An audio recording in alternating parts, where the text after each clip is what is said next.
Olá, boa noite. Está começando mais uma edição do Últimas Notícias. Agora são 18 horas e 19 minutos e hoje pela manhã teve protesto dos permissionários do transporte alternativo de Cubatão. Eles tentam impedir o fim do serviço na cidade. Hoje pela manhã, os permissionários do transporte coletivo em Cubatão realizaram um protesto. Eles brigam pela manutenção do serviço na cidade. Uma decisão judicial que considerou ilegal a lei que criou o serviço de lotações na cidade determina que o transporte alternativo pare de funcionar ainda neste mês. Durante todo o dia, os trabalhadores se reuniram com representantes da Câmara e autoridades do município. Ainda não há uma saída para o impasse. E a Prefeitura começa a aplicar a segunda dose da vacina contra a Covid-19 em idosos com idades entre 69 e 71 anos.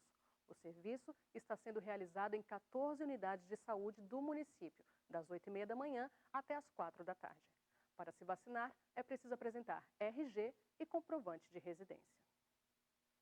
E o assunto ainda é Covid-19.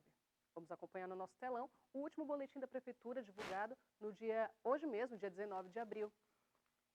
Até o momento, Cubatão tem 11.910 casos confirmados de Covid. Casos estão suspeitos em isolamento. 12.550 casos foram descartados. 8 óbitos estão em investigação, 46 óbitos foram descartados e, até o momento, 367 pessoas perderam a luta para a Covid-19. 11.566 pessoas já se recuperaram da doença. A UTI Covid-19 aqui no Hospital Municipal de Cubatão, no momento, tem 15 leitos ocupados. A taxa de ocupação do dia é de 83,33% e a taxa de ocupação média semanal é de 88,17%. E parece que as temperaturas continuam amenas aqui em Cubatão. Você acompanha mais detalhes na nossa previsão do tempo.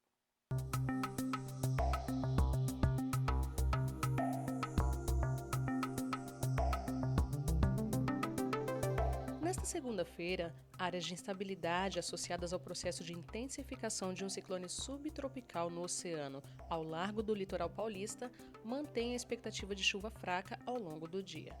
As temperaturas se mantêm amenas nesta segunda-feira, variando entre a mínima de 21 e a máxima de 26 graus em Cubatão.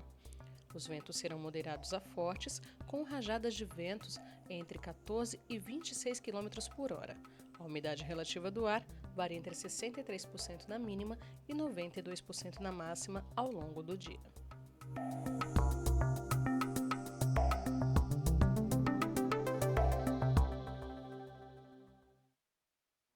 E a Unipar Carbocloro vai financiar projetos que contribuam com o desenvolvimento social de Cubatão. Acompanhe. A Unipar irá realizar seleção para patrocínios que têm como foco contribuir para o desenvolvimento sustentável local nos municípios de Cubatão e Santo André.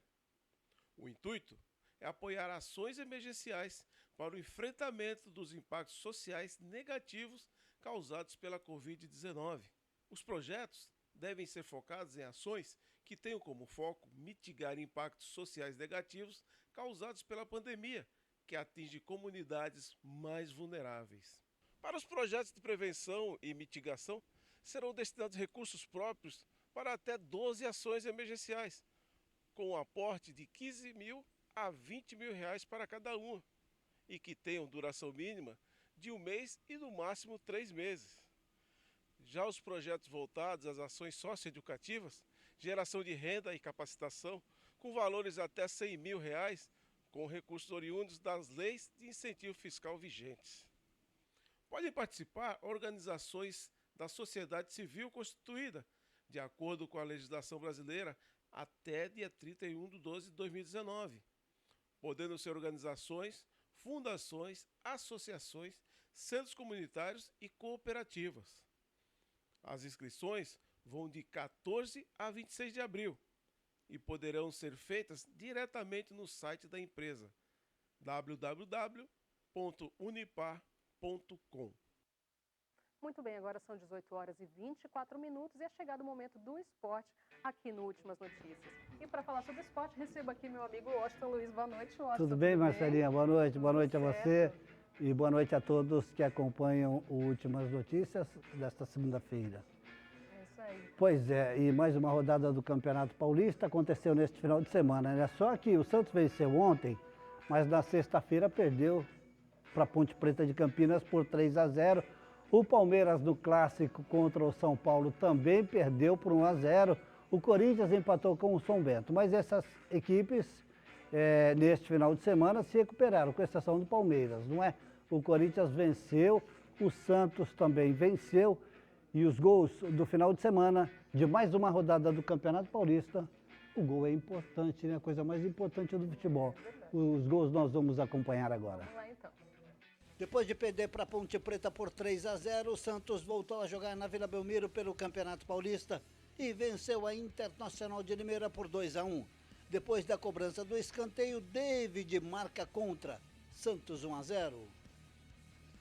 Batatinha recebe na área e toca na saída do goleiro, empatando o jogo 1-1. Aos 41 do segundo tempo, Soteldo cobra falta, o goleiro falha e Bruno Marques aproveita. Placar final: Santos 2, Internacional de Limeira 1. O Santos é o líder do grupo D com 9 pontos. Botafogo e Palmeiras não saíram do 0-0 ontem no Estádio Santa Cruz, em Ribeirão Preto. O Verdão é o terceiro colocado do grupo C, com 9 pontos na tabela de classificação. O Corinthians recebeu o Ituano e depois do cruzamento de Léo, Otero sobe de cabeça e abre o placar. No segundo tempo, Camacho cruza, Jô escora e amplia a final. Corinthians 2, Ituano 1. O Corinthians é o líder do grupo A com 18 pontos. Pois é, Marcelinha, o Corinthians se recuperou, venceu o Ituano por 2-0, havia empatado com o São Bento em 1-1, não é?